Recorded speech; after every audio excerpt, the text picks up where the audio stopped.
Kuwait একটা official statement জারি করেছে। আর সেই স্টেটমেন্টে সরাসরি ইরানের নাম নিয়েছে। বলেছে যে এই হামলাগুলো ইরানের দিক থেকে এসেছে। এখন ভাবো, সিজফায়ার চলছে, মানে যুদ্ধ থামার কথা, কিন্তু ঠিক এই সময়ে যদি কোনো দেশের ওপর ড্রোন দিয়ে হামলা হয় তাহলে সেই সিজফায়ারের কোনো মানি থাকে না। তো কুয়েত সাফ কথায় বলেছে যে এই যে ক্রমাগত হামলা হচ্ছে, এটা সিজফায়ারকে একেবারে বিপদে ফেলে দিচ্ছে। মানে কুয়েত বলতে চাইছে যে তোমরা যদি এভাবে মারতেই থাকো তাহলে এই সিজফায়ারটা টিকবে না, আর সব কিছু আবার যুদ্ধের দিকে চলে যাবে। এখন আমাদের মাথায় একটা প্রশ্ন আসে, কুয়েত তো ইরানের সাথে সরাসরি যুদ্ধে নেই, তাহলে ইরান কুয়েতকে কেন মারবে? এটা বোঝার জন্য একটু পেছনে যেতে হবে। আসলে মিডল ইস্টে বা ইরানের বনাম সৌদি আরবের একটা পুরনো দ্বন্দ্ব আছে। আর কুয়েত সৌদি আরবের ঘনিষ্ঠ, তাই কুয়েতকে মারা মানে পরোক্ষভাবে সৌদি ব্লককে একটা বার্তা দেওয়া। কিন্তু আবার ইরান বলছে এটা আমরা করিনি। তাহলে কে করলো? সেটা নিয়ে আমি আসছি পরের পয়েন্টে। বন্ধুরা, আপডেট আসছে ইরানের আইআরজিসি মানে ইসলামিক রেভলিউশনারি গার্ড কোর্পস। এরা হলো ইরানের সবচেয়ে শক্তিশালী সামরিক বাহিনী। এরা একটা স্টেটমেন্ট দিয়েছে। আর এই স্টেটমেন্টে এরা বলেছে যে আরব দেশগুলোর ওপর যে হামলা হচ্ছে তাতে আমাদের কোনো হাত নেই। এখন আইআরজিসি যেটা বলেছে সেটা বেশ চমৎকার।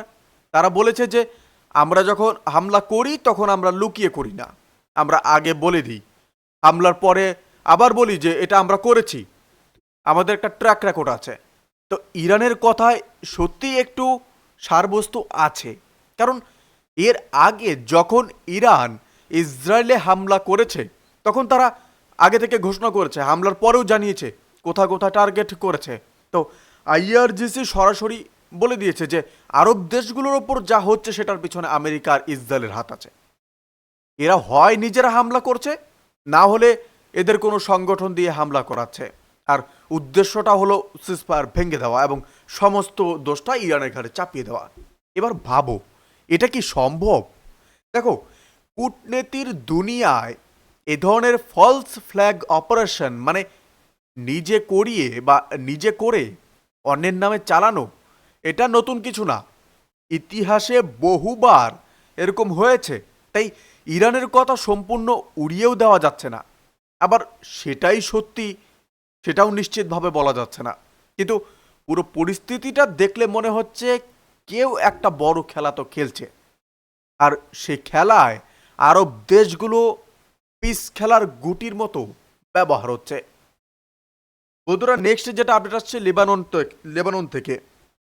হিজবুল্লাহর কথা তো তোমরা জানোই, লেবানন ভিত্তিক একটা সংগঠন, ইরানের সমর্থনে চলে। আর এরা ইসরায়েলের বিরুদ্ধে লড়ছে অনেক দিন ধরে। তো ইসরায়েল বারবার দাবি করছে যে আমরা হিজবুল্লাহকে শেষ করে দেব। লেবাননে ইসরায়েল প্রচুর হামলা চালিয়েছে, কিন্তু দেখো কি হলো, বেশিরভাগ ক্ষতি হয়েছে সাধারণ মানুষের। হিজবুল্লাহ যোদ্ধারা এখনও লেবাননের ভেতরে আছে, আর এরা পাল্টা হামলা চালিয়ে যাচ্ছে। এইমাত্র যে খবর আসছে, আমি যখন স্ক্রিপ্টটি লিখছি তখন খবরটা আসছে যে লেবানন থেকে ছোড়া একটা রকেট উত্তর ইসরায়েলের একটা বিল্ডিংয়ে সরাসরি লেগেছে। তো ইসরায়েলের নিজের রেডিও আর টেলিভিশন সংগঠনই এটা জানিয়েছে।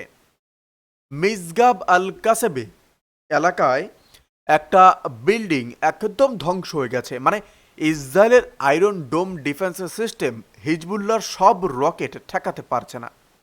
এটা ইসরায়েলের জন্য একটা বড় সমস্যা, কারণ তারা সবসময় দেখায় যে আমাদের ডিফেন্সের সিস্টেম প্রতিরোধ, কিন্তু বাস্তবে দেখা যাচ্ছে সেটা সত্যি না।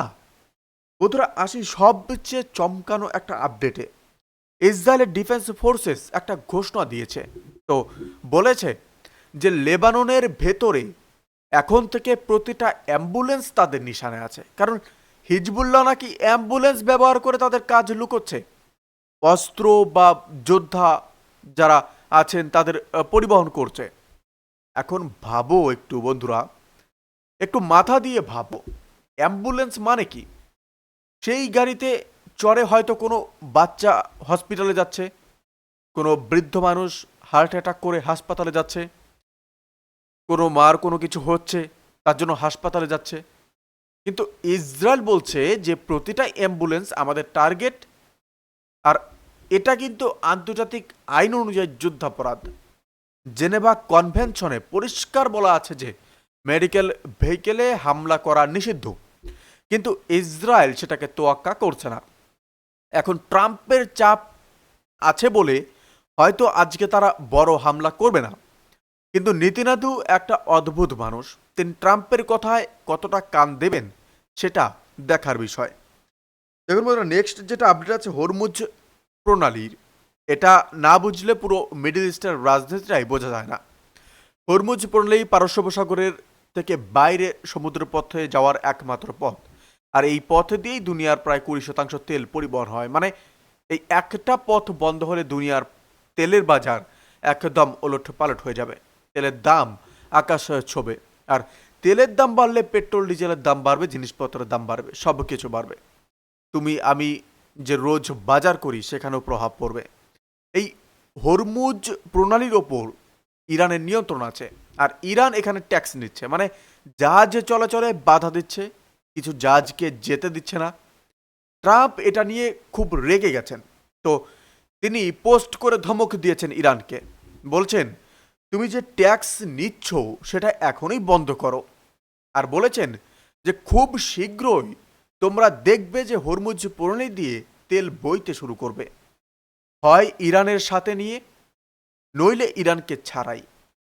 এই ইরানকে ছাড়াই কথাটা কিন্তু একটা সরাসরি হুমকি, সামরিক হুমকি। মানে ট্রাম্প বলতে চাইছেন যে দরকার হলে আমরা জোর করে খুলব। এখন ইরান বলছে যে সিজফায়ারের সময় যে চুক্তি হয়েছিল তাতে তো পরিষ্কার বলা ছিল যে হরমুজ প্রণালীতে আমাদের নিয়ন্ত্রণ থাকবে, কিন্তু ট্রাম্প বলছেন যে না, তুমি পুরোটা খুলে দেওয়ার কথা বলেছিলে। তো দুপক্ষের কথা সম্পূর্ণ উল্টো। এটা মানে হলো সিজফায়ারের চুক্তিটাই ঠিকমতো হয়নি, বা দুজন দুরকম বুঝেছে। এই পরিস্থিতিতে যদি আমেরিকা আর ইরানের মধ্যে আলোচনা ফেল করে তাহলে পরিস্থিতি আবার খুব খারাপ হতে পারে। বন্ধুরা, নেক্সট যেটা আপডেট সেটা হলো পাকিস্তানের তরফ থেকে। তুমি হয়তো ভাবছো যে পাকিস্তান এখানে কেন আসছে। আসলে পাকিস্তান এবার একটা মধ্যস্থতাকারীর ভূমিকা নিতে চাইছে, সেটা অনেকদিন ধরেই চেষ্টা করছে ট্রাম্পের আদলে। আর আমেরিকা আর ইরানের মধ্যে সরাসরি বৈঠক হবে এবার পাকিস্তানে। এটা একটা বড় কূটনৈতিক মুহূর্ত বটে পাকিস্তানের জন্য।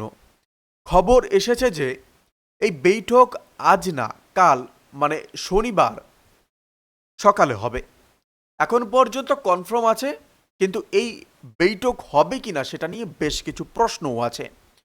প্রথমত, যদি লেবাননে নতুন করে বড় হামলা হয় তাহলে ইরান বৈঠক থেকে সরে আসতে পারে, কারণ ইরান বলবে যে সিজফায়ার মানছ না, তাহলে কথা বলবো কেন। দ্বিতীয়ত, হরমুজ প্রণালী নিয়ে দুজনের অবস্থান সম্পূর্ণই আলাদা। ট্রাম্প বলছেন পুরো খোলো, ইরান বলছে আমরা নিয়ন্ত্রণ থাকবে বা আমার নিয়ন্ত্রণ থাকবে। এই দুটো অবস্থান মেলানো কিন্তু খুবই কঠিন। আর তৃতীয়ত, যদি হরমুজ না খোলো তাহলে আমেরিকাও বৈঠক থেকে বেরিয়ে আসতে পারে। মানে এই বৈঠক অনেকটা শুকনো একটা ভিতের ওপর দাঁড়িয়ে আছে, একটু ধাক্কা লাগলেই সেটা পড়ে যাবে। বন্ধুরা, নেক্সট যেটা একটা মজার পার্টে আসি, পাকিস্তানের প্রতিরক্ষা মন্ত্রী খাজা আসিফ, এই ভদ্রলোক কি করলেন জানো? রাতের বেলা তিনি একটা টুইট করলেন, আর সেই টুইটে ইসরায়েলকে একেবারে চিরে ফেললেন। বললেন ইসরায়েল হলো মানবতার জন্য শয়তান, মানব জাতির শত্রু। এই ধরনের অনেক কড়া কথা। এখন কথাগুলো কতটা সত্যি সেটা নিয়ে অনেকে একমত হতে পারেন, কিন্তু সমস্যাটা হলো ঠিক এই সময়ে পাকিস্তানই আমেরিকা ইরানের মধ্যে শান্তি আলোচনার ব্যবস্থা করছে। একদিকে শান্তির দূত, আরেকদিকে এই কথাবার্তা। এটা একটা বিরাট বিরোধ বলতে পারেন। আর ইসরায়েল আর আমেরিকা এতেই খেপে গেল, চারদিক থেকে চাপ আসা শুরু হলো। তারপর কি হলো? খাজা আসিফ টুইটটা ডিলিট করলেন, আর শুনেছি এক্স মানে টুইটারও তার অ্যাকাউন্ট সাসপেন্ড করে দিয়েছে। এখন পাকিস্তান থেকে একটা গল্প আসছে যে উনি নাকি রাতে মাতাল ছিলেন, নেশার ঘরে এসব টুইট করেছেন, সকালে হুশ হতে ডিলিট করেছেন।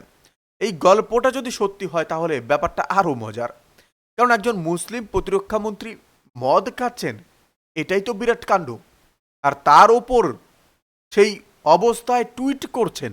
কিন্তু আসল কথা হলো, ডিলেট করার কারণটা নেশা না, ডিলেট করার কারণ হলো আমেরিকার ইসরায়েলের চাপ, মানে সোজা কথায় ভয়।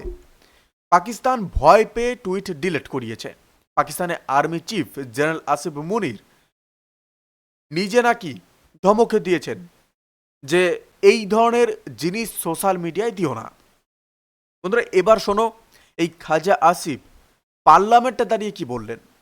তিনি বললেন যে ইরান, আমেরিকা, ইসরায়েলের মধ্যে যে সিজফায়ার হয়েছে সেটাকে আমরা স্বাগত জানাই, কিন্তু তারপরে বললেন সমস্ত ইসলামিক দেশের উচিত ইসরায়েল আর ভারতকে তাদের প্রকৃত শত্রু হিসাবে স্বীকৃতি দেওয়া। ভারত কোথা থেকে আসলো? ভারত কি গাজায় বোমা মারছে? ভারত কি লেবাননে হামলা করছে? না, ভারত শান্তিপূর্ণভাবে আরব দেশগুলোর সাথে সম্পর্ক রাখছে। ইউ, সৌদি আরব, বাহারাইন, কাতার, এই সব দেশের সাথে ভারতের সম্পর্ক চমৎকার আছে। ইরানের সাথেও সম্পর্ক ভারতের খারাপ না। ভারতের লক্ষ লক্ষ মানুষ আরব দেশে কাজ করে, টাকা পাঠায়, আরব দেশগুলো ভারতের সাথে বাণিজ্য করে। কিন্তু পাকিস্তানের একটা পুরনো অভ্যাস আছে, যে কোনো বিষয়কে বা যে কোনো বিষয়ে ভারতকে টেনে আনা। কারণ পাকিস্তানের ভেতরে যখন কোনো সমস্যা হয় তখন ভারতকে শত্রু দেখালে মানুষের মনোযোগটা ঘুরে যায়। তো এই খাজা আসিফ বলছেন ভারত তাদের দুশমন, কিন্তু আমেরিকা তাদের বন্ধু। অথচ ইতিহাস দেখলে দেখবে পাকিস্তানকে সবচেয়ে বেশি ব্যবহার করেছে আমেরিকাই। পাকিস্তানকে যখন দরকার ব্যবহার করেছে, যখন দরকার নেই সরিয়ে দিয়েছে। দেখুন, পুরো ব্যাপারটা যদি একবার সরলভাবে যদি দেখি, মিডল ইস্টে এই মুহূর্তে যা হচ্ছে সেটা হলো একটা বড় দাবাল খেলা।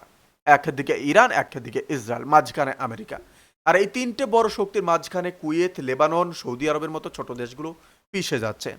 সিজফায়ার হয়েছে, কিন্তু সেই সিজফায়ার আসলে কতটা মজবুত সেটা এখনও বোঝা যাচ্ছে না। হরমুজ নিয়ে দ্বন্দ্ব আছে, লেবানন থেকে রকেটের ছোড়া থামেনি, অ্যাম্বুলেন্সের টার্গেট করার ঘোষণা হয়েছে, মানে শান্তির কোনো লক্ষণ আসলে নেই। কাল পাকিস্তানে বৈঠক হওয়ার কথা, কিন্তু সেই বৈঠক আদৌ হবে কিনা বা হলে কি ফল হবে সেটা দেখার বিষয়। আর পাকিস্তান যে দেশ মধ্যস্থতা করতে চাইছে, সেই দেশের প্রতিরক্ষামন্ত্রী রাতে মাতাল হয়ে টুইট করে ভারতকে মুসলিম দেশগুলোর দুশমন বলছেন। একটা দেশ যদি এরকম করে তাহলে কেউ কি তাদের মধ্যস্থতাকারী হিসাবে বিশ্বাস করবে আদৌ? এটাই প্রশ্ন। আর এই পুরো পরিস্থিতিটা দেখলে একটাই কথা মাথায় আসে, যুদ্ধ যতটা অস্ত্রে লড়া হয় তার থেকে বেশি লড়া হয় মিথ্যে, প্রোপাগান্ডা আর কূটনীতিতে। আর সাধারণ মানুষ এই সব কিছুর মাঝখানে পড়ে মারা যাচ্ছে। বন্ধুরা, আজকের মতো এতটুকুই। পরের আপডেটের জন্য অবশ্যই আমাদের সাথে যুক্ত থাকো, কারণ এই পরিস্থিতি যে কোনো সময় বদলাতে পারে। আপনারা কোথা থেকে দেখছেন এই ভিডিওটি অবশ্যই আমাদেরকে জানাবেন। ভালো থাকবেন, সুস্থ থাকবেন, ধন্যবাদ। দেখা হচ্ছে নতুন কোনো ভিডিওতে বা লাইভ